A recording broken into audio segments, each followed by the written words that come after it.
Pessoal, boa noite.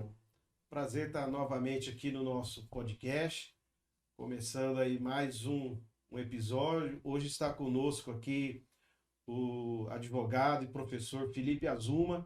Nós vamos ter um bate-papo bem interessante, sempre trazendo novidades para vocês, ideias, coisas, fatos interessantes e que nos ajudam a crescer intelectualmente, conhecer um pouco mais da sociedade, um pouco mais das pessoas também.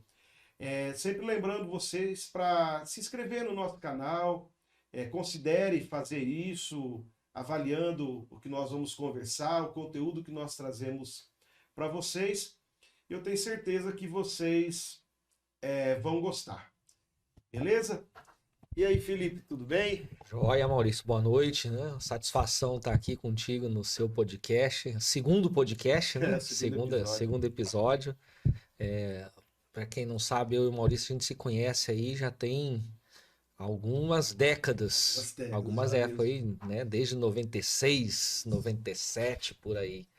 E de lá a gente tem uma amizade, estudamos na faculdade, né? Eu fazia direito, você fazia computação, mas a gente ficava sempre ali no mesmo pátio. É verdade. Lembro bem disso.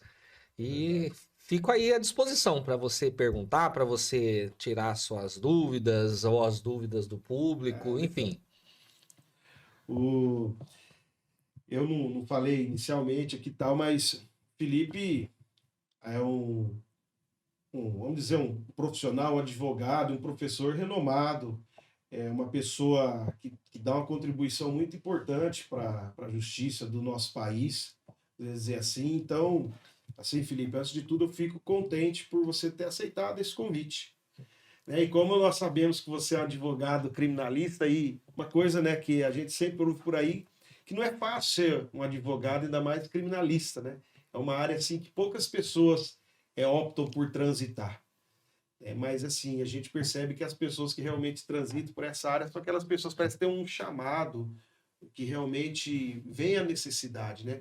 E, sob o meu ponto de vista, eu vejo até que é um ato de nobreza, né? Você poder, não sou um perito no assunto, mas se você poder estar ali à disposição para garantir, né, a Constituição, o que está, né, a prerrogativa da Constituição, que é da ampla defesa da pessoa ter direito de. Então, assim, eu falaria assim, como que é ser um advogado criminalista, Felipe? Olha, como você falou, é vocação. Agora, sim, até esses dias eu conversava com a minha esposa, né? Não sei até se ela tá ouvindo, a Carla, um beijo, né? Caio, meu filho, também um beijo, Gi, um beijo aí para vocês. É, assim, a maioria das pessoas, a verdade é essa, não sei se não gostam, mas olham, né, com um canto de olho o advogado e, sobretudo, o advogado criminal. Vírgula, até o momento que precisar de um. É sempre assim, né? Ah, como que a pessoa está defendendo o bandido, está defendendo quem fez tal fato, tal monstruosidade, né? Mas o dia que um ente querido dela, né, bebeu e dirigiu, deu um tapinha, né? Fumou, né? Um beck ali e foi pego, ela não vai ligar para a polícia, ela não vai ligar para o promotor, ela vai ligar para o advogado. Aí já começa a mudar um pouco a situação, né? Eu vi não poucas vezes, Maurício, pessoas que criticavam, que clamavam por justiça, por punição severa, mudar rapidamente o discurso quando um familiar, quando um ente querido seu passou por uma situação e passou para o outro lado do balcão, né?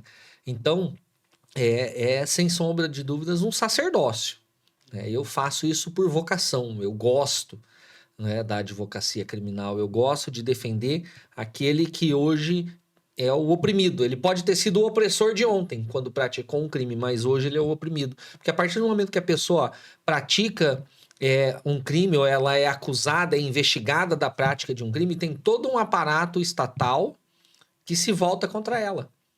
Ela tem a polícia, o investigador de polícia, tem o Ministério Público, muitas vezes o juiz ali do lado do Ministério Público, e a única pessoa na qual ela fia, né, que ela tem a fiança, a fidúcia da liberdade dela, da dignidade dela, da honra dela, é o advogado dela. Ela só conta com a inteligência, com a astúcia, com a argumentação, com a perspicácia do advogado dela, é o que ela tem. Então, e talvez seja por isso, né, que tem formação religiosa também. Lá na Epístola de João é falado que Jesus é o advogado, né? O advogado dos advogados. Por quê? Porque o advogado é aquele que ele não olha, ele visa o melhor interesse do seu cliente. Isso não significa que ele vá mentir, isso não significa que ele vá trapacear, isso não significa que ele vai fazer alguma coisa errada, que ele tem que jogar dentro do que a lei permite. Mas é aquela pessoa que o cliente vai ter que contar. Entendi. E assim, Felipe, é que eu falo, estou aprendendo aqui. E existe, assim, dentro da área, não sei se é assim que a gente fala, um certo preconceito com relação ao advogado criminalista. Alguns sim, mas não é muito não, mas tem, né? Fala, o cara é criminalista, nossa, não sei, e não deveria ser, porque todo advogado, quando presta o seu compromisso, o seu juramento, né? Ele fala que ele vai defender a Constituição, defender a prerrogativa dos advogados, e mais, o Código de Ética da Advocacia, ele diz o seguinte a respeito da advocacia criminal, que o advogado criminalista, o advogado criminal, ele defende o seu cliente independente das suas convicções próprias. Por quê? Porque é um direito de todos, de toda pessoa, e não é só da pessoa virtuosa. Tá? É de toda e qualquer pessoa de ter uma defesa. O Estado, para condenar alguém, para dizer que alguém é culpado, precisa processar essa pessoa devidamente. E dentro desse processo devido, essa pessoa que está sendo acusada, ela tem que ter uma defesa que seja efetiva, para que o Estado fale, olha, ele teve todas as oportunidades de se defender, ele teve todas as oportunidades para provar sua inocência e não conseguiu. Então ele é culpado. Então agora ele vai cumprir a pena. Né? Então a função social da advocacia está aí. Né? Tá dentro. É claro que é muito difícil você pensar para quem não analisa a coisa sob o ponto de vista da democracia. Mas a democracia tem um sistema de freios e contrapesos. Né? E a advocacia criminal é o último escudo do cidadão contra o poder punitivo do Estado. Que o Estado, para punir, precisa que um advogado faça, ou um defensor faça, uma defesa bem feita. Entendi. E falando, me fez lembrar daquela discussão aqui, acho que está tendo no STF atualmente, sobre o juiz de Juiz de garantias. Juiz de garantias. Juiz de garantias, É assim, eu confesso que quanto mais eu leio sobre isso, menos eu entendo, sabe, Felipe? E eu não sei se a gente brinca, às vezes, falando do tal do juridiquês. Rapaz, é difícil entender demais isso. Às vezes você lê uma coisa que você acha que é uma decisão, sei lá, favorável, aí você dá para o advogado e fala, não, essa aqui é o contrário. Advogado gosta do juridiquês, mas mais que advogado, eu brincava com os meus alunos da faculdade, o acadêmico de direito mais ainda, né? Porque ele quer mostrar que está fazendo direito, ao invés de simplificar. Mas o que é o juízo de garantias, ou juiz de garantias? É que dentro de um processo penal que se diz democrático, vige o chamado sistema acusatório. Dentro do sistema acusatório, e aí tem que ter um pouquinho do juridiquês, mas eu vou desenrolar aqui, dentro do sistema acusatório, cada parte no processo, tá? Cada pessoa ali do processo, ela tem o seu papel. O Ministério Público acusa, oferta, denúncia, acusa, e o juiz e a defesa faz o papel de defesa, e o juiz ele tem que ser equidistante das partes. O juiz ele não pode pender nem para a direita, nem para a esquerda, nem para a acusação, nem para a defesa. E aí, como o juiz ele vai ser equidistante das partes, se lá atrás, na fase de inquérito, e é isso que é o juiz de garantias, ele, por exemplo, participou ativamente da interceptação telefônica, ok? Então, o que é o juiz de garantia? É um juiz que vai funcionar para uma fase anterior, para a fase de inquérito, que é uma fase que se chama de inquisitória. Depois de terminado o inquérito, é ofertada a denúncia, é uma nova fase. E aqui, tá certo? Vem o juiz da causa. O juiz de garantias, ele que vai acompanhar a interceptação telefônica, ele que vai acompanhar decretar ou não a prisão preventiva ou prisão temporária na fase de inquérito. Para quê? Para que o juiz da causa ele não venha já contaminado, ok? Com preconceitos, no sentido de conceitos pré-concebidos, de conceitos anteriores, com o que ele ouviu lá na fase de inquérito. Tá? Então, não é nada demais isso nos países mais modernos, né, do direito, isso acontece, já tem. E houve uma resistência muito grande no STF, sobretudo do ministro Fux, né, que engavetou o juiz de garantias, enquanto alguns tribunais, o juiz de garantias veio no Brasil com o pacote anticrime. E enquanto alguns tribunais já estavam ali se preparando para implementar o juiz de garantias, veio uma liminar no raiar do dia, né? E suspendeu a questão do juiz de garantias sine die, ou seja, sem tempo. E agora é que retomou o julgamento tal da questão do juiz de garantias. E isso para a área criminalista, o juiz de garantias é melhor? Sim, é melhor. É melhor. Por quê? Porque é muito difícil. Se você... Vamos imaginar uma prova ilícita, tá bom? Mas é uma prova ilícita que foi obtida sem obedecer aos os meios legais, mas ela é uma prova ilícita que capta algo que comprove eventualmente a culpa do cliente. Mas é ilícita. Aí pro leigo fala, mas como assim? Pô, se comprovou a culpa e não pode ser usado. Não, porque... aí eu vou usar uma fala, né, que ficou muito popular nos últimos anos aí. Dentro do processo, você tem que jogar dentro das 4 linhas. Ficou muito popular essa frase. Né? Você tem que jogar dentro das 4 linhas. Ok? Então, se uma prova foi obtida ilegalmente, como que aquele juiz que escutou aquela prova, depois lá na frente ele vai esquecer daquilo que ele escutou? Não vai. Ele vai ficar contaminado. No juiz de garantias, não. Se essa prova foi tirada, ficou no inquérito, se ela foi tirada, o juiz da causa, ele não vai ter escutado a prova que foi ilícita ou participado da produção de uma prova ilícita. Entendeu? Entendi. Né? Então, e aí a questão do juiz de garantias ganhou muito força com a Lava Jato. Né? Não que a Lava Jato quisesse isso, ao contrário, mas foi um belo exemplo, né, da falta de divisão de papéis dos atores processuais. Ministério Público acusa, defesa defende, juiz não tem que ficar em grupo de WhatsApp ou de Telegram com o Ministério Público. Não tem, ele tem que ser imparcial, nem com o advogado, entendeu? Isso é uma das coisas que em um processo penal que se diz acusatório e que o juiz de garantias ajuda a implicar, acaba por trazer. Entendi. E esses são os assuntos que a gente vê constantemente e eu realmente fico muito em dúvida. Eu até falo, Felipe, que eu tenho vontade. Eu falei, até vou esperar a Larissa terminar a faculdade, que eu tenho vontade de estudar direito, mas justamente para entender. Né? Não é tão simples. Vocês que vivem, né, tratam com isso no cotidiano, às vezes acaba sendo natural. Né? O direito é um curso maravilhoso, né? Ele te abre muito a mente. E você já é uma pessoa com mente aberta, fez história, foi história, né?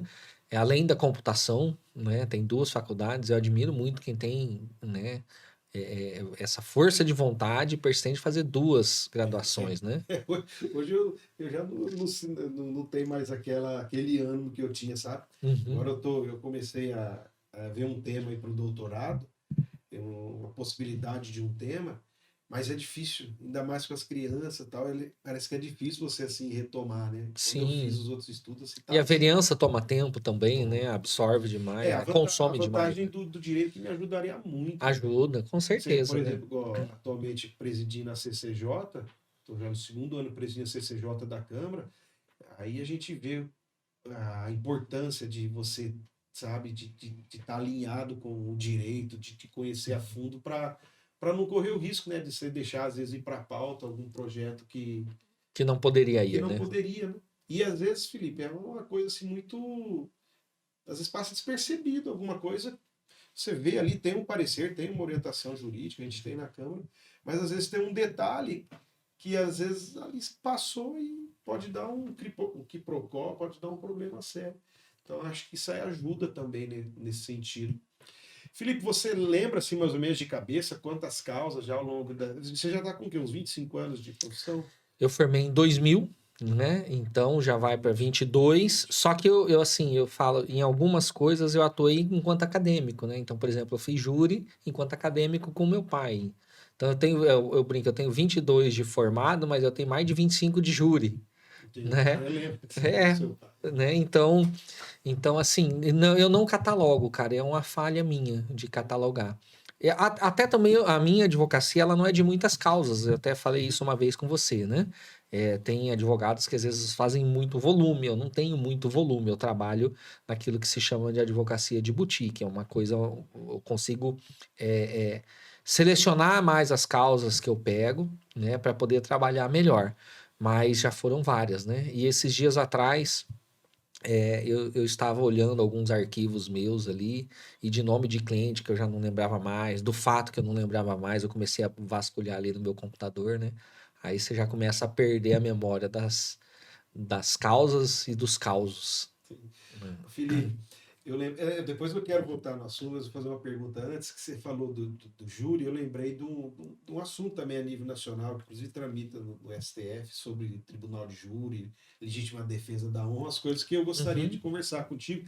Mas eu lembrei uma vez, você talvez não vai lembrar disso, mas acho legal a gente tentar lembrar. É, não sei se você lembra uma vez que de um, de um júri que teve e de uma mulher que estava sendo acusada, e aí ela disse que chorou muito, alegando inocência, inocência, e depois acho que absolveram ela e foram descobrir que ela era culpada. Não sei se você nessa história, você me contou isso acho que uns 10, 15 anos atrás, mas você me contou isso para exemplificar como que você precisa ser muito frio para analisar situações, como que aquele ambiente tem que ser um ambiente bem sério, sem muitas emoções, né? Para você poder tanto para defender ou para acusar, ou mesmo para emitir um juízo. Não sei se você lembra disso. não me Foi, recordo. foi um fato bem, Foi. bem, bem interessante. Não sei se foi um caso que você participou, que você ouviu, que deram de exemplo durante seu período acadêmico, mas Mas você queria fazer outra pergunta que você falou ali, vai lá. não sobre o Tribunal do Júri, né? Existe tramitando alguma coisa para acabar com o Tribunal do Júri. Não, Procede isso? Como é que é? não, Então, não. como que funciona isso? Vamos lá, o ministro, meu Deus, do STF agora fugiu, até critiquei ele no meu Instagram, o ministro, o Dias Toffoli, falou um dos maiores absurdos que eu já ouvi em toda a minha carreira e assim, foi um objeto de manifestações de várias entidades de classe, dentre elas OAB. Ele falou assim, já passou da hora, né, do Congresso Nacional acabar com o júri.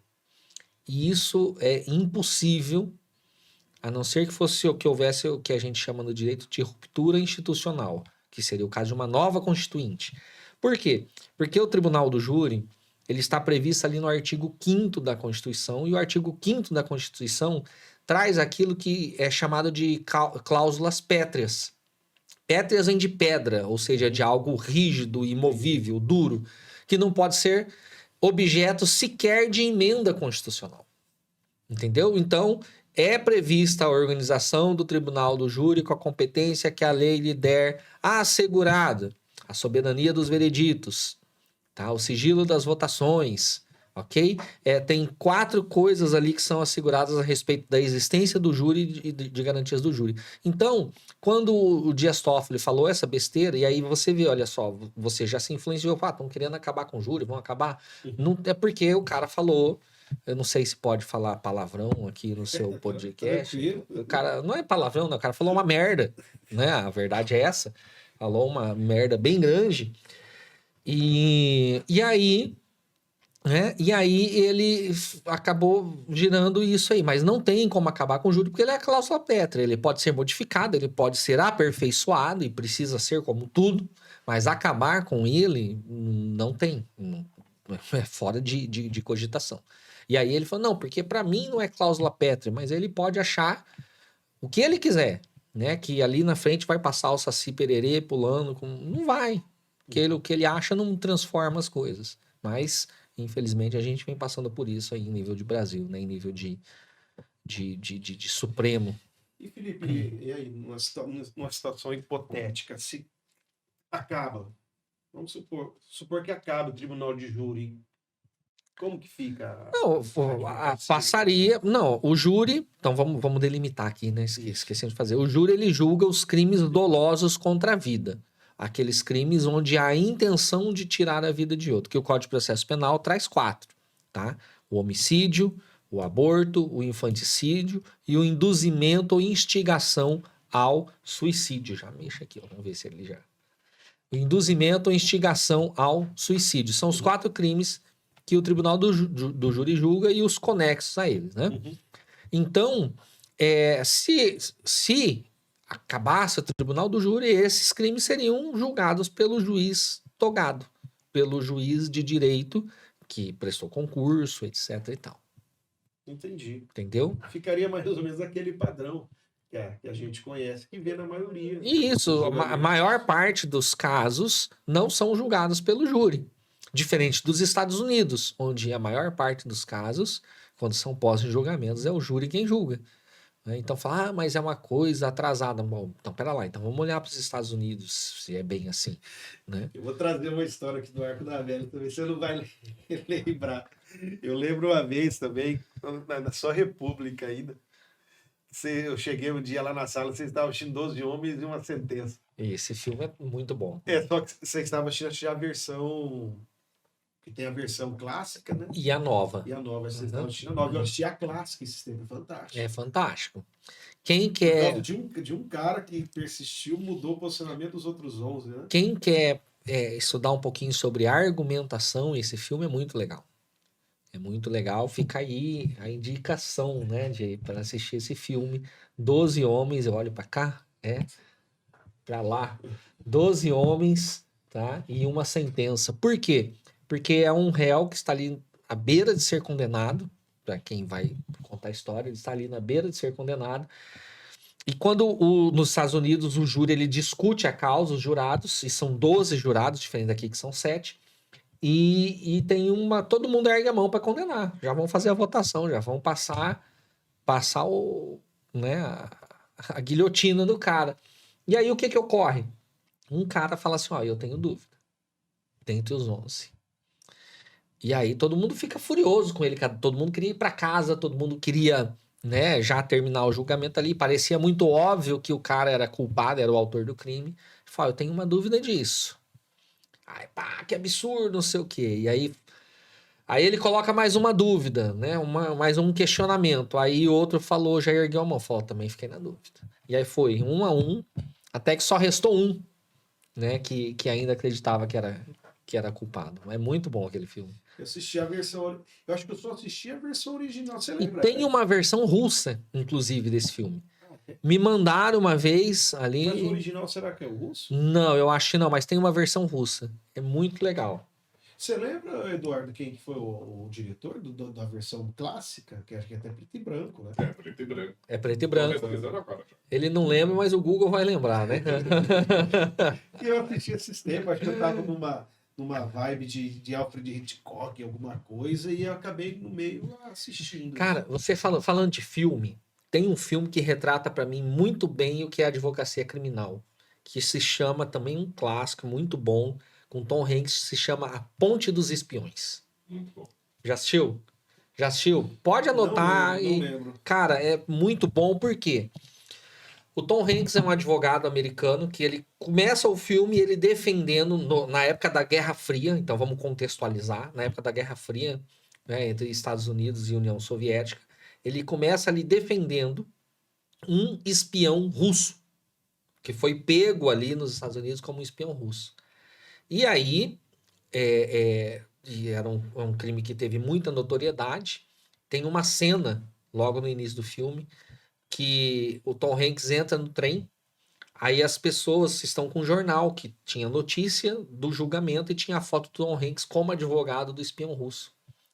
As pessoas baixam o jornal, olham e, sabe, uns meio que se afastam, uns meio que criticam, né? Tempos depois, o que acontece? Um espião americano, ele é preso na União Soviética. E aí, para soltar o espião americano, a Rússia queria que soltasse aquele espião russo, daquele caso. E aí, só que aquele espião russo não confiava em mais ninguém, exceto no seu advogado, Tom Hanks. E aí é o Tom Hanks que conversa com ele, é o Tom Hanks que vai para a União Soviética, ou Alemanha, não me recordo, oriental, e começa a negociação para as trocas de preso. E aí ele consegue, ele vai além do que era determinado, ele consegue trazer mais presos do que aquele único que era o objeto da conversa. E aí ele fica, isso vai chegando no final do filme, ele fica famoso. Aí ele entra no trem, aí os caras estão com um jornal com a foto dele falando do que ele fez para os Estados Unidos, né? Uhum. Aí o pessoal olha, e meio que admira, tal, né? Então, para mim isso simboliza muito a advocacia criminal, né? Muito interessante. A pessoa olha, critica, às vezes tem uma ojeriza, mas quando precisa, muda a opinião. Esse filme vale muito a pena. Dei o spoiler aqui. Não sei se você Não, vai querer assistir agora, né? e vai ao encontro, corrobora com aquilo que você falou no começo, né? Que às vezes acaba sendo a única pessoa que quem está numa situação adversa tem ao seu lado. É, mas é isso mesmo. Né? Mas anota aí e depois assiste. Quem tá em casa pode assistir. Achou aí o Gugu aí, deu a gugada? Por incrível que pareça, 12 Homens e um Segredo é de um livro de Agatha Christie. Sério, que eu nunca imaginei que algum livro dela fizesse sucesso. E é um dos melhores filmes. 12 Homens e um Segredo ou 12 Homens e uma Sentença? Uma sentença. E uma sentença. É Ah, da tá. Agatha Christie. Uhum. Incrível. De 1957. É isso mesmo. Legal. É fantástico. Uhum. Viu, Felipe? E, assim, tem alguma... Por exemplo, eu na minha vida política, assim, eu lembro muito quando eu ganhei a primeira eleição. Aquilo, assim, para mim foi... Na minha vida, esse foi um dos momentos mais marcantes, aquele momento de comemoração, né? Uma coisa assim que eu nunca vou esquecer. Né? Apesar que depois já tive uma outra eleição também, mas assim, nada se comparou àquela. Tem alguma. Eu sei porque eu já vi você comemorando várias vezes nas suas redes Uhum. sociais, algum ganho de causas. Tem algum assim que te marcou bastante, que te deu realmente um up de aprendizado, que te deu aquela satisfação assim que quando você estava nos bancos da faculdade, algo que você esperava e que com certeza fez uma legião de seguidores, né? Pessoas que admiram o seu trabalho, que acompanham também. Eu tenho algumas causas, Maurício, assim, que me marcaram muito, né? Algumas daqui, outras de fora. E eu vou tentar lembrar de algumas, assim, né? Bem. Tem uma muito especial que era o período que eu morei em Curitiba, eu fui defensor dativo do Tribunal do Júri lá. Ou seja, eu fazia júri, porque lá não havia na época defensoria pública, então eu fazia júri para aquelas pessoas que não tinham condições de pagar. E aí era defensor dativo da primeira e da segunda vara. Oi? Tipo o Sol da série Better Call Saul lá. Essa eu não conheço, a série. Você não assistiu? Não. Então Better Call Saul. Seria tipo assim, melhor chamar o Sol, né? Sol não, Uhum. Saul, assim, Sol. Uhum. Better Call Saul. Ele é um spin-off daquela série famosa, Breaking Bad. Que ele era um advogado que resolveu um motivo. Sabe? Um advogado meio diferentão, sabe? Mas assim, ele começou a vida dele defendendo assim, as pessoas que não tinham condição. Entendi.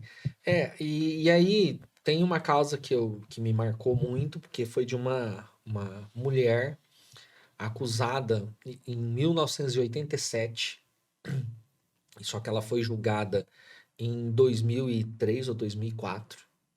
Tá? Em 1987 ela foi acusada, ela matou o marido dela, a machadada enquanto ele dormia no sofá da sala, a machadada. E isso ali me marcou muito, porque o que aconteceu? Vamos lembrar, em 87 as mulheres não tinham a emancipação que tem hoje. Uhum. Né? Se lutava na época ainda por diretas já. Recém-abertura da democracia. E aí ela já vinha de uma separação anterior, onde ela teria perdido a guarda do filho dela do primeiro casamento. Ela estava no segundo casamento e o marido a agredia, o marido atraía, e isso foi se acumulando de tal forma nela, de uma situação tão insuportável, que ela tentou conversar com o marido e tal, e eu me recordo de muitas coisas desse processo, apesar de fazer muito tempo, né? Já tem aí quase 20 anos que eu fiz esse júri. E eu me recordo que na noite, no dia anterior ao crime, ela saiu para passear com o marido ali nas ruas de Curitiba, e o marido passou na frente de um motel e falou: Ah, ontem eu tive aqui com a fulana, jogando na cara dela que atraía, né? E já tinha indícios ali no processo, isso ficou muito bem reportado, que ela estava falando sozinha, ela não estava se higienizando direito por conta dessa perturbação que ela estava. E aí o que acontece? Na noite do crime, quando o marido chega, já tarde da noite, ela tenta conversar com ele ainda, né? Ela tenta conversar com ele e ele não quer conversar. Ele deita na sala, dorme assistindo TV, e ela já pensando em fazer o pior, ela tinha pego um machado, né? E ela tinha pensado o seguinte, que ia matar o marido e ia se suicidar na sequência. Ela estende um cobertor, né, do lado do sofá onde o marido estava. Quando ela dá a machadada, né, uma ou duas, não me recordo, ela ia cortar o pulso para se suicidar. Quando ela vai cortar o pulso, uma criança de 2, 3 anos, mais ou menos, chora no quarto, que era o filho do casal. Quando filho deles. Quando a criança chora, ela cai em si do que ela estava fazendo. Ela entra em desespero, um desespero enorme, pega o marido, arrasta para o fundo de casa, faz uma meia cova rasa, que fica ali o corpo para fora. E o que acontece? Quando ela volta para dentro de casa, ela tinha uma irmã que morava, parece que com ela, algo parecido, que era evangélica, ela tinha a Bíblia, uma Bíblia. E essa mulher entrou em desespero. E aí ela pegou e, naquele desespero, não sei se fez uma oração e abriu a Bíblia. E caiu num versículo que você conhece, que diz assim: porque não há nada oculto que não venha a ser revelado. Ela tinha acabado de enterrar o marido. Não há nada oculto que não venha a ser revelado. Aí ela entrou no desespero, chamou a irmã. E a irmã foi junto com ela na casa da vizinha, ela não tinha telefone, para ligar para a polícia. Foi tão bizarra a história que a polícia não acreditou. A mulher ligando: acabei de matar meu marido e enterrei no fundo de casa. A polícia falou: é trote. Tá? A vizinha teve que pegar o telefone, ligar de novo para a polícia para confirmar. E a polícia foi lá, ela foi presa em flagrante. Tempos depois, ela conseguiu a liberdade provisória. E o que acontece? Ela ficou com medo de perder a guarda do filho. O filho que tinha 2, 3 anos, ela vai para Foz do Iguaçu. Tá? Ela vai para Foz do Iguaçu. Quando o menino completou a maioridade, o que ela fez? Ela foi na polícia e se apresentou para responder pelo crime. Porque ela ficou à revelia. Né? Ela ficou, entre aspas, foragida. Entendeu? Tá. Depois que ela conseguiu liberdade provisória, ela... Depois que ela conseguiu a liberdade provisória, ela foi para Foz do Iguaçu com o filho. Quando o filho chegou à maioridade, ela foi na delegacia e se apresentou. O crime já estava para prescrever. Se ela consulta um advogado antes, o advogado falou: olha, você já ficou 17, 18 anos foragida, fica mais 2, daqui um dia prescreve. O crime já estava para prescrever. E ela se apresentou para ser julgada. E aí eu me recordo e aí eu fui nomeado para fazer a defesa dela. Na hora que eu peguei o processo, eu falei: meu Deus do céu, que coisa, né? Ela estava no presídio de feminino de Piraquara. 2 anos de trabalho mesmo? Ali eu tinha, em 2003, eu tinha uns 3 anos. 3 anos, né? Aí eu fui conversar com ela e eu me recordo até hoje. Dona Noeli. Eu falei: dona Noeli, ela me contou o que aconteceu. Eu falei: a senhora se emociona, isso um dia antes do julgamento, a senhora se emociona quando a senhora se lembra disso? Ela falou: não tem como, doutor, é a minha vida. É a minha vida. Ela falou assim, pensei, puxa, tomara que ela consiga colocar isso para fora amanhã, né, na frente dos jurados. E o que acontece? O Ministério Público pediu o exame de insanidade mental dela, porque tinha algumas coisas ali no processo que davam indicativo que ela não estava bem, né, mentalmente, da sua saúde. Mesmo depois de todo esse tempo. Mas ó, o absurdo maior, tá? Foi ser feito o exame dela, eu fui acompanhar o exame na penitenciária lá de Piraquara. E o que acontece? Ela entrou para fazer o exame, eu não pude entrar, o perito não quis, o psiquiatra. Deu 5 minutos, ela saiu. Falei: o que aconteceu, dona Eli? Deu um intervalo? Ela falou: não, já terminou. 5 minutos. Ela entrou, e saiu. Falei, mas o que ele perguntou pra senhora? Ah, ele perguntou qual mão que eu ponho, que eu uso o relógio, perguntou se eu lembro do crime, o que aconteceu, e eu contei e acabou.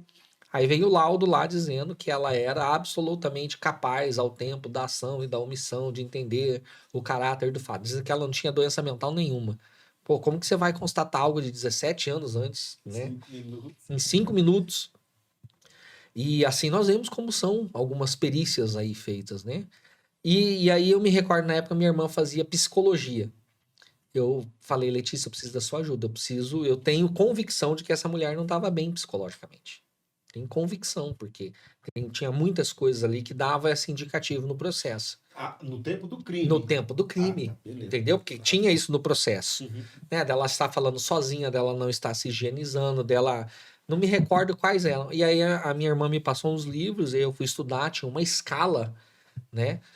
Essa escala, assim, ia de 0 a 10, e pelas minhas contas ali, pelos sinais que tinha, ela chegava no 7. Entendeu? Ou seja, estava muito próximo, né, de uma insanidade, né, quase que total. Chegava no 7 ou no 8. E aí eu me recordo, Maurício, que eu fui estudar a lista de jurados, tinha um jurado lá que era psicólogo.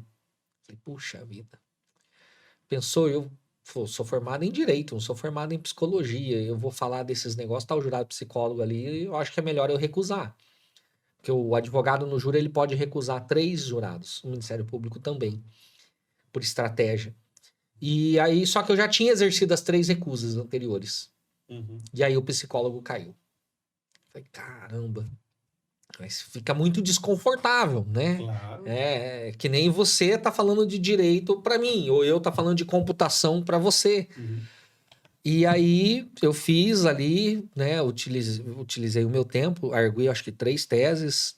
E a primeira tese era a inimputabilidade total, ou seja, que ela estava com doença mental totalmente na época do fato. A segunda tese é que ela tinha uma inimputabilidade parcial, ou seja, isso aqui só causaria diminuição de pena. E a terceira tese, aí eu vou entrar na sua pergunta que você fez, foi o homicídio praticado por relevante valor moral, tá? Que é diferente da legítima defesa da honra. E aí, primeira tese dos jurados. Os jurados eu perdi por 4 a 3 ou 5 a 2, eu não me recordo. São 7 jurados.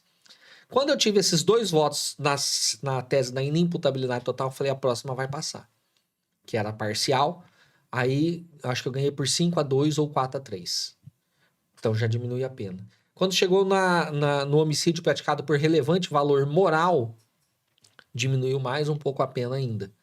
Ok? E aí, com isso, prescreveu o delito. E ela saiu solta dali. Foi a primeira vitória? Só... Não foi a primeira não, mas você perguntou uma das que mais me marcou, né? Então essa foi uma das que mais me marcou. E essa aí, assim, me marcou muito por conta da circunstância, me marcou muito, deu uma repercussão, apesar do crime ter acontecido em 87, na época a CBN lá de Curitiba estava cobrindo, entendeu? Porque tinha dado muita repercussão. E aí, eu me recordo que dias depois desse júri, eu estava entrando no meu escritório lá em Curitiba, era num prédio. Na hora que abriu o elevador, tempos depois desse júri, não foi dias não, uns meses depois, abriu o elevador, saiu uma senhora. Ela falou, eis aí um advogado de talento, tudo bem, doutor? Eu falei, tudo bem. Aí eu olhei e falei, a senhora foi jurada naquele caso da Noeli, né? Ela falou, eu fui.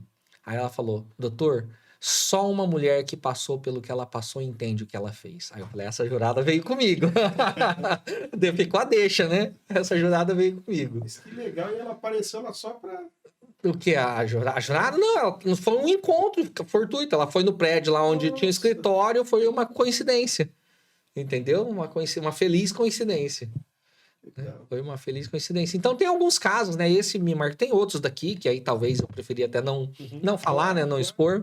Mas a gente até falou aqui antes de abrirem as câmeras, né? De abrirem as cortinas. Então, mas sempre tem essas coisas que nos marcam, né? Quando você liga para uma mãe, quando você liga para um pai, dizendo, saiu a liberdade do seu filho, seu filho foi inocentado. Cara, isso é muito bom.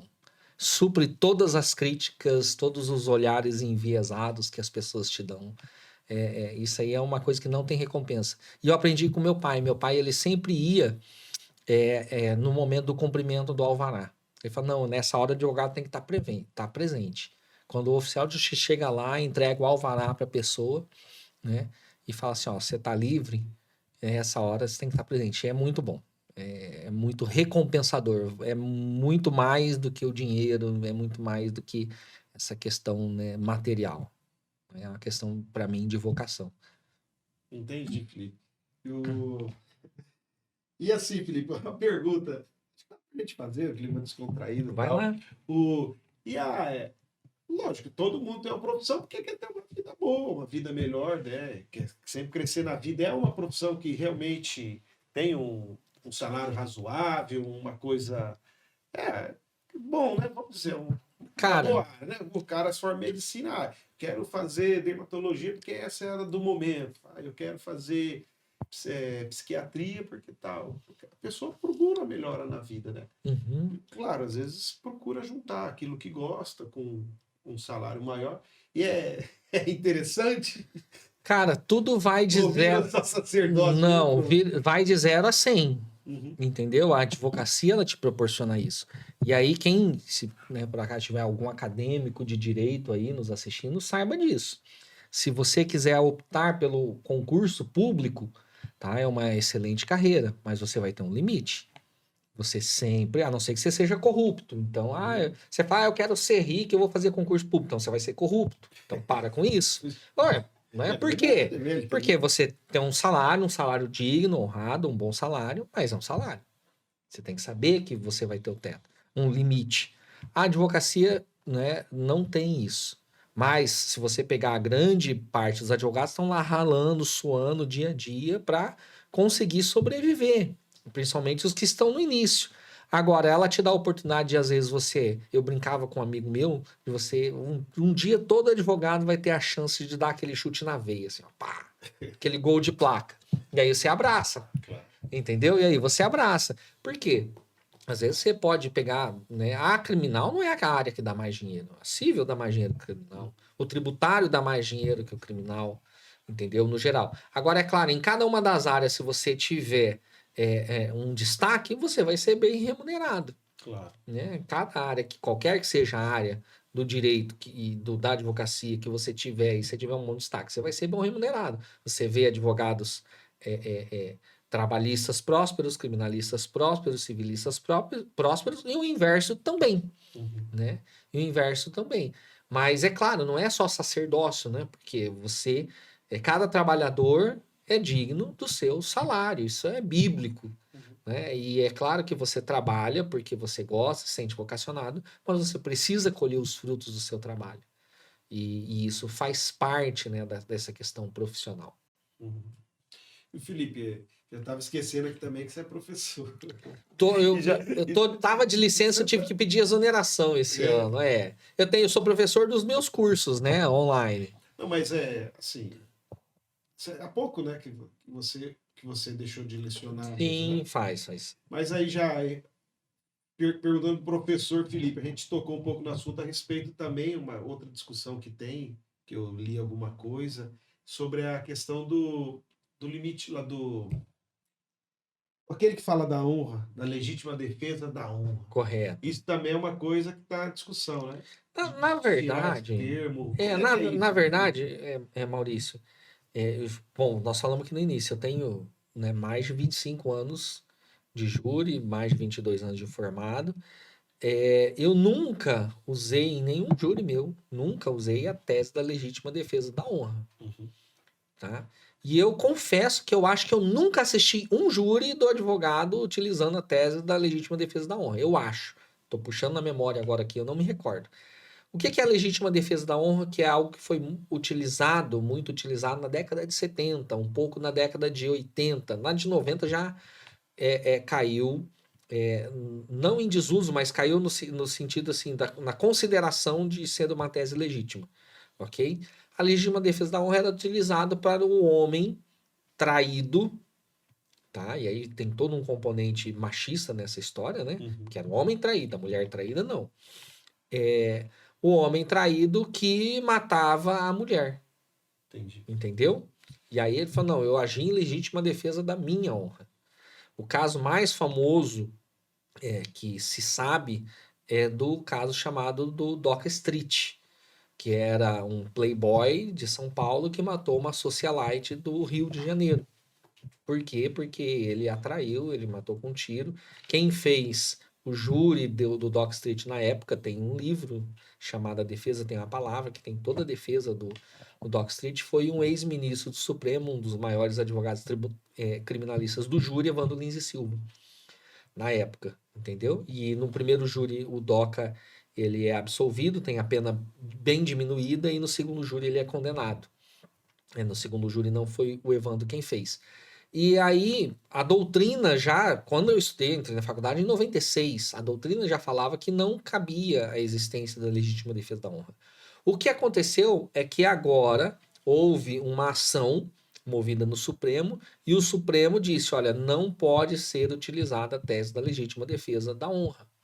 E aí, eu quero fazer uma crítica, porque eu não gosto muito dessa questão de a lei de talvez o poder mudar o povo. Entendeu? É mais filosófico isso aqui que eu vou falando. Eu não estou dizendo que eu concordo com a legítima defesa, deixa eu deixar bem claro. Senão algum imbecil vai, né, interpretar errado aí, ou fazer um corte e falar, olha só o que ele falou. Mas o que eu acho é o seguinte, os julgamentos refletem a cultura da sociedade. Então, se em algum momento, em alguma sociedade, um advogado sustentasse, agora já não pode mais, a legítima defesa da honra, e o júri acatasse a tese, opa, então peraí. Talvez isso aqui seja sintoma de que essa sociedade aqui precisa melhorar culturalmente no que tange a questão de machismo, misoginia, entendeu? Agora, quando você chega e castra e proíbe a defesa de fazer isso, por outro lado, você não está tratando do problema. Não sei se você concorda com isso, porque o problema ainda persiste. Entendi. Agora, se o resultado se refletisse ali, nós teríamos o diagnóstico de um problema. Entendeu? Então, castrar a defesa, tá? Castrar a defesa não significa acabar com o problema. Entendi. Você entendeu o que eu quis dizer? Entendi. Né? Então, não estou dizendo que eu concordo, eu já disse, eu nunca usei, mas essa forma de agir, para mim, talvez não seja a melhor. Não seja a melhor. Entendi. Então, Felipe, aí eu acho que a gente entra num assunto também que acho que não tem como a gente deixar de comentar, porque acaba afetando todos os segmentos da sociedade, política, direito, a sociedade de uma maneira geral. E é assim, a gente percebe que a política ela acaba revelando muitas nuances assim do direito, do que um ministro do Supremo pode, o que o advogado pode, o que o juiz deve fazer, o que ele não deve fazer. E aí, falando um pouco, que até digo que é um dos temas do nosso podcast, falando sobre o futuro. Como você vê isso, Felipe? Eu mesmo, eu tenho muita dificuldade, muitas vezes, em entender essas questões, sabe? Mas o que será que a gente pode esperar para o futuro? Existe mesmo essa interferência monocrática? Uma pessoa togada vai lá e... Né, hoje mesmo a gente viu o discurso do Barroso, né? Falando... Parecia até que estava num palanque político, falando... nós estamos... tendo que viver a democracia, a ditadura acabou, mas ao mesmo tempo a gente vê uma outra ala de ideológica dizendo que eles são os mais responsáveis por canetar várias situações, mas daí já existe um outro lado que fala, não, mas isso é necessário, porque senão corre o risco de haver um caos generalizado da sociedade do outro. Então, uma bagunça, assim, né? Isso, a gente vive tempos complexos, né? Difíceis, né? Talvez uma das piores coisas que aconteceu, que vem acontecendo, e a Lava Jato fez isso, foi muito a criminalização ou a demonização da política, né? Porque eu tenho um amigo que ele foi vereador, foi seu colega, não sei se chegou a ser vereador, não foi vereador contigo, mas é uma pessoa em comum. Ele falou, quando ele se elegeu a primeira vez, eu falei, cara, que legal, agora vai ficar mais fácil de você se reeleger. Ele falou, ao contrário, Felipe. Eu falei, como assim? Ele falou, não. Porque a partir do momento que eu entrei lá, eu entrei num dia, no outro eu virei ladrão. Né? Eu entrei num dia, no outro já tô falando que eu roubei, não tive tempo de fazer nada. Eu abri a porta do meu gabinete, eu virei ladrão.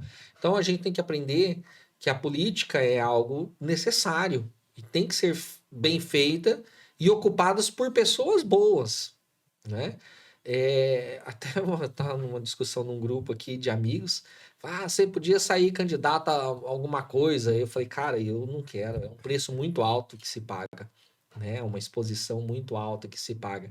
E aí, o judiciário ele precisa se aperfeiçoar, né? O judiciário, o que se critica muito do Supremo são as chamadas decisões monocráticas. São aquelas decisões. O Supremo é um órgão colegiado, não é? É um órgão colegiado. Então, o que ocorre? Só que cada ministro, quando ele recebe um processo e há um pedido de liminar, ele pode agir e dar uma canetada. Como o Fux fez com o juiz de garantias. Foi uma lei aprovada pelo Congresso. Foi uma lei aprovada pelo Congresso. Ele, em uma canetada, né, suspendeu vários dispositivos da lei e ficou mais de 2 anos suspenso. Tá bom, se ele acha que era urgente dar a canetada ali por uma questão de liminar, tudo bem. Mas submetesse logo aquela decisão ao pleno.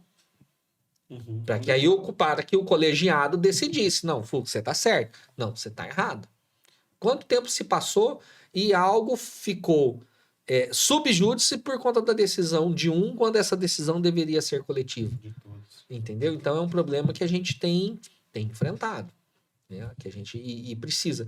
A gente tem um problema crônico na nossa justiça e aí ela é morosa, mas uma das causas da morosidade é porque nós temos um número muito grande de demandas no Brasil por juiz. Entendeu? Nem se compara a quantidade de processos que um juiz brasileiro julga comparado com o alemão. Enorme. Entendeu? E aí, em nível federal, por exemplo, a Suprema Corte americana, ela não julga qualquer processo. A nossa Suprema Corte, o nosso STF, julga habeas corpus que deveria ter sido resolvida a situação antes de chegar lá. Entendeu? Uma coisa, no máximo, para ser resolvida a nível de Estado. De Estado, exatamente. Se os tribunais estaduais obedecessem aos precedentes do Supremo e do STJ, já aliviaria muita carga. Estou falando em matéria penal, tá? Que é o que a gente vivencia, muita carga de processo, de réu preso e um monte de coisa, mas não seguem. Entendeu? E então são coisas que precisam ser repensadas. Precisam ser repensadas. Entendi. Você quer fazer uma pergunta? Quero. Então, manda.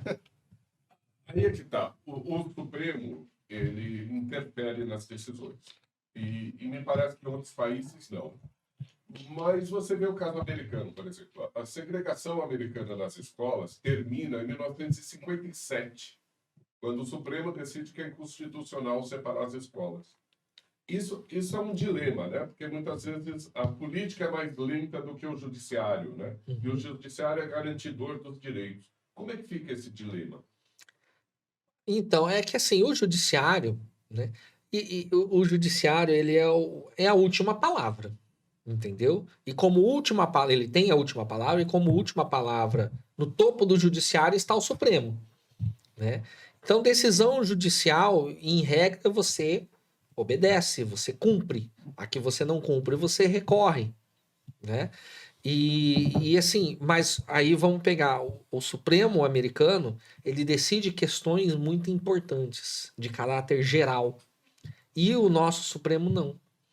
Por conta do acesso que há ali a algumas matérias que a Constituição deixa com que o Supremo nosso...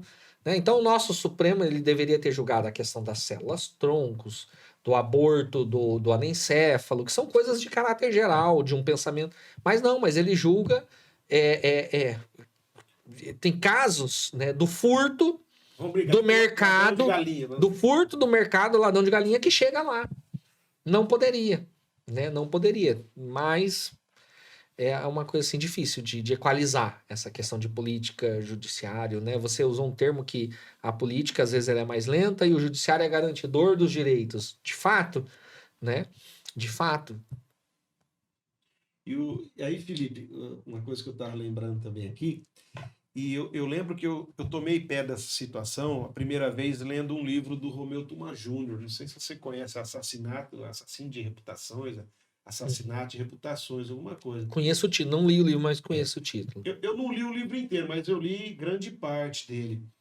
Em tese, assim, o livro, o Romeu Thomas Júnior, ele se posiciona bem naquilo que ele acredita, né? Então ele faz aí várias críticas ao modelo, principalmente o modelo de polícia. Ele fala que alguns governo federal à época que ele escreveu o livro tinha feito um aparelhamento de polícias, enfim, e que aí os objetivos das polícias eram, e não só da polícia da justiça de um modo geral, era, se não consegue às vezes isso ligado muito à questão política, né, aos políticos, se não consegue julgar aquele cara, vão acabar com a reputação dele. Então aí que vem o título Assassinato de Reputações. Vamos jogar a maior merda possível no ventilador e se ele não for preso, pelo menos a vida dele política acabou. Mas eu faço isso para trazer um paralelo com relação aos casos não ligados à política, são aqueles casos emblemáticos, como daquele reitor da Universidade de Santa Catarina, que é aquele negócio, o cara já vai lá, acusa, prende e julga, e o cara nem se defendeu daquilo. E nesse caso, até um caso muito emblemático, o cara se suicidou alguns dias depois. E comprovou sua inocência. Isso. Aí tem um caso recente, que inclusive a gente está discutindo hoje, do torcedor, né, quem foi o torcedor que jogou a garrafa na torcedora palmeirense, que aconteceu essa semana, né, que, sei lá, em 2 dias que ele já foi acusado, tudo, já correu isso, ele perder a vida ali, depois meio que se descobre que talvez não seja ele. E parece que nesse caso do torcedor, né, o delegado estava muito afoito, né, e aí, assim, difícil falar, mas assim, onde tem holofote é complicado lidar. Escola de base. Né, a escola de base, né? Esse caso aí, e aí o promotor que falou, opa, pera lá, ele colocou, pelo que eu li, né, não vi o processo, né, mas o promotor que colocou falou, não, peraí, você tá sendo muito afoito, tá querendo acusar o cara assim, sem pé e sem cabeça, entendeu?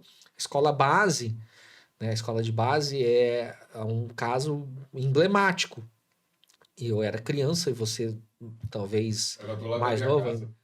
Ah, sério, do lado da sua casa. Era um casal de japoneses, né? Que eram donos de uma escola, uma família de japoneses, dono de uma escola em São Paulo, Maurício, que eles foram acusados de abuso sexual dos alunos. Depredaram a escola, acabaram, lincharam, acabou com a vida deles. E depois descobriu-se que eles eram inocentes. Boa parte deles, uma parte se suicidou, uma parte teve câncer, a família a família se destruiu. A escola base é o maior caso, né, de destruição de reputação por uma pessoa inocente. De uma pessoa inocente, de um grupo, de uma família inocente. Então é horrível quando isso acontece. Só que aí a gente vive um outro problema, né? Aí eu vou dizer de ouvir dizer, não que eu li, mas eu já ouvi dizer, por exemplo, que na França a imprensa ela não pode ficar noticiando casos criminais. Justo para evitar isso, para evitar o pré-julgamento. Entendeu? Para evitar o pré-julgamento. Coisa mais horrível que tem para nós, advogados criminalistas, é lidar com casos midiáticos. Por quê? Porque, às vezes, a imprensa tem gente maldosa, tem mau profissional em qualquer lugar, né? Tem gente que gosta de manchete. Esse último caso que eu peguei mesmo aí, eu vou falar porque deu, né? Todo mundo viu lá do jogador de futebol, do sortejamento. Eu tava lendo reportagem, eu falei, opa, o Felipe tá aqui. Eu vi cada absurdo ali sendo colocado em manchetes, cada informação desencontrada, entendeu? Inverídica. E aí eu não sei se vazada propositadamente ou não, com texto sem contexto. Cara, e eu olho assim... Por isso que eu, Felipe, eu dou pouca importância quando eu vejo um processo aí midiático ao que é passado por alguns veículos de comunicação. Porque eu sei que o processo ali tem muito mais do que isso, né? Tem muito mais do que isso. Então, eu dou pouca... não faz minha cabeça. Nossa, que absurdo, não sei o quê. Não, eu falo, pera lá. Deixa a pessoa ser julgada, ser processada, ela poder se defender e depois condena depois, né? Se for condenada, ela cumpre a pena dela e pronto. Mas é muito complicado lidar com esse tipo de situação. Principalmente em casos de júri, né? Porque o júri, o cidadão jurado vai chegar lá com a informação que ele obteve da imprensa e das redes sociais hoje em dia, né? As redes sociais hoje estão ali competindo com a imprensa na divulgação de informação, verdadeiras ou falsas. Entendi. E você vê, Felipe, que deve ter algum avanço nisso, de você conseguir garantir para a pessoa mesmo antes de. É porque também com rede social, com tudo, qualquer pessoa, às vezes, com um celular na mão, cria um enredo, cria uma. Exatamente. E vira e distribui, e vira um rastilho de pólvora, né? Agora, assim, eu tenho medo da falsa imprensa, né? Que a gente fica... qualquer um hoje pode ter um link, um site e criar um news da vida. Ah, a verdade sobre tal coisa.com.br, né? A verdade dos fatos.com.br. Aí começa a divulgar ali, né? Besteira, às vezes de má fé, às vezes querendo outras coisas por trás disso, e aí isso ganha o status, né, de uma imprensa, e não é de imprensa séria isso, né? A imprensa séria checa a informação, a imprensa séria checa, dá oportunidade para outra parte falar, correto? Né? Dá oportunidade para outra parte falar. Hoje mesmo eu recebi uma mensagem de uma cliente que divulgaram uma coisa ali, uma informação de um caso, de uma operação que teve aí, distorcido, mas colocaram o nome do marido dela, colocaram o nome da empresa dele, e aí? E aí? Tem um amigo meu que ele diz, olha, o print é eterno, né? Pode até tirar do ar, mas printar aquilo ali não apaga nunca mais, né? Não apaga nunca mais. Realmente é complicado. Mas, enfim,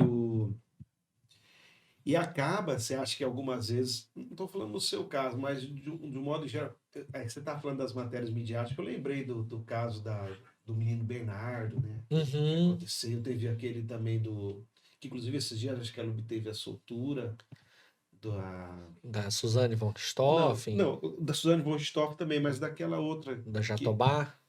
acho que recentemente agora ela saiu também. Uhum. São casos desses emblemáticos que eu às vezes imagino que situação que está o advogado, né? Como Então, que vai reagir a é tudo uma isso? situação de pressão, né? É uma situação de pressão que ele tem que saber lidar com isso. E isso vem com o tempo, Maurício, vem com a experiência. Não adianta, no início você vai ficar nervoso mesmo. Hoje eu já lido muito bem com essa questão de pressão e temperatura, né? E a gente acaba, mas nossa, no início você ficava. Isso me consumia demais. Me consumia demais. Mas eu tenho aprendido a lutar com todas as forças até onde eu posso lutar. Chega um momento que eu não consigo mais, que vai além. Então eu me desligo disso. O réu foi condenado e eu acreditava na inocência dele, outros não acreditavam, mas eu acreditava. Isso me consumia. É Hoje verdade, não mais. você falando isso, é uma coisa que eu nunca tinha parado para pensar, né? Você está lá convicto, fez a melhor defesa, e aí você perde a causa, mas aquilo vai te acompanhar o resto da vida. Lógico, aí você escolhe se você quer se martirizar ou não, né? Uhum. E a experiência te deu isso. Mas deve ser uma situação complicada, né? Complicadíssimo, complicadíssimo. Porque assim, a gente tem um contato com o cliente. A gente tem, então, muito mais proximidade com a verdade que nos é contada do que os outros atores processuais.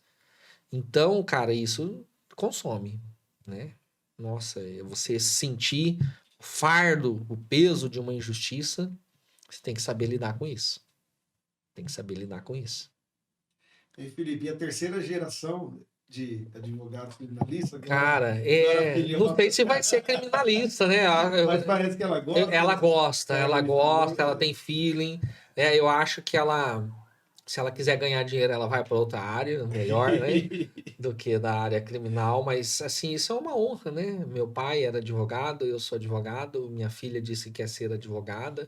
Se ela quiser prestar um curso também, tem plenas condições disso, é muito inteligente. Mas a gente se preocupa, né? Não tem como o pai não se preocupar com o filho nesse tipo de situação, né? Com o futuro dos filhos, né?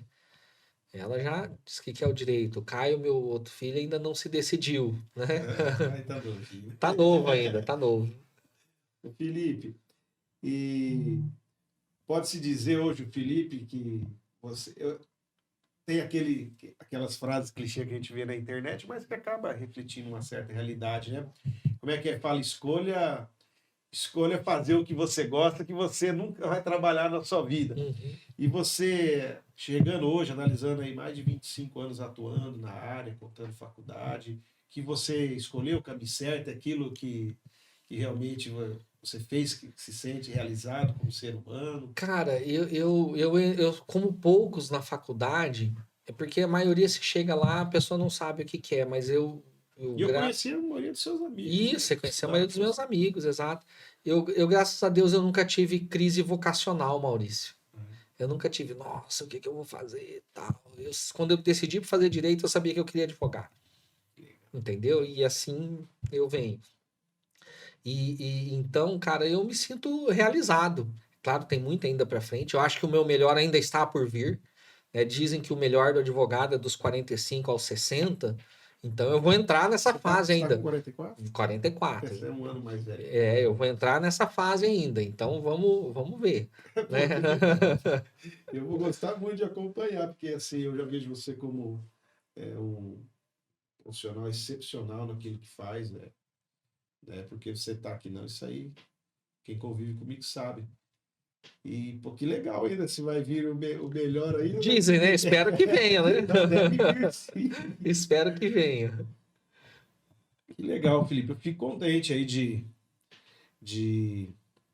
ter esse bate-papo. Você aprendi muita coisa. Eu que agradeço a oportunidade, né? Quando você convidou, eu falei, puxa, o Maurício é uma pessoa que é amiga de muito tempo, né? Pessoa que a gente admira também seu trabalho enquanto vereador, né? Sempre ponderado. E é uma pessoa que a gente conhece que é bem, né, Maurício? Então, cara, foi meu professor de violão aí, ó, quem não sabe, Maurício já deu aula de violão. Eu lembro formação. Você morava numa república ali, subindo Edilberto? Não. Na Pedro Celestino, perto ali do Moinho Catarinense, né? A gente fazia uma aula umas duas vezes por semana, uma vez por semana. Aí ele já aproveitava e ia na República filar boia lá. É verdade. Pô, Felipe, eu agradeço muito, cara, pela participação. Acho que poucos tiveram esse privilégio de poder conversar bastante com você. A gente sabe como você é tarefado. Mas, enfim, agradeço muito mesmo pela consideração. Estamos começando um trabalho. Eu penso que as pessoas gostam, querem conhecer mais das pessoas, os assuntos que são muito importantes. A gente percebe que hoje, como existe muita mídia social, a gente sabe que as pessoas estão procurando selecionar bem aqueles assuntos que elas querem ouvir. E quando a gente pega alguém que conhece, vivencia a área e traz com tanta qualidade como você trouxe, é importante. Acho que valoriza o seu trabalho também, valoriza o nosso, e agradeço muito mesmo. Não, eu que agradeço. Tamo junto, precisando, a gente tá aí, Maurício. Valeu, Felipe. Valeu. E aí eu quero pedir para você que nos acompanha para se inscrever. Considere mais uma vez aquilo que nós temos feito e considere se inscrever em nosso canal, estar acompanhando os nossos podcasts, envie as suas perguntas. Tá aí o endereço sempre tive vontade de fazer assim, tá aqui o endereço aqui do nosso canal do YouTube, e ajude compartilhando. Eu tenho certeza que sempre compartilhar conhecimento, aprender, é uma das melhores coisas da nossa vida. Quando nós aprendemos, nós erramos menos naquilo que nós tentamos realizar. Beleza? Um abraço, obrigado aí para você que nos acompanhou e mais uma vez obrigado, Que Felipe. isso, valeu, gente, um abraço.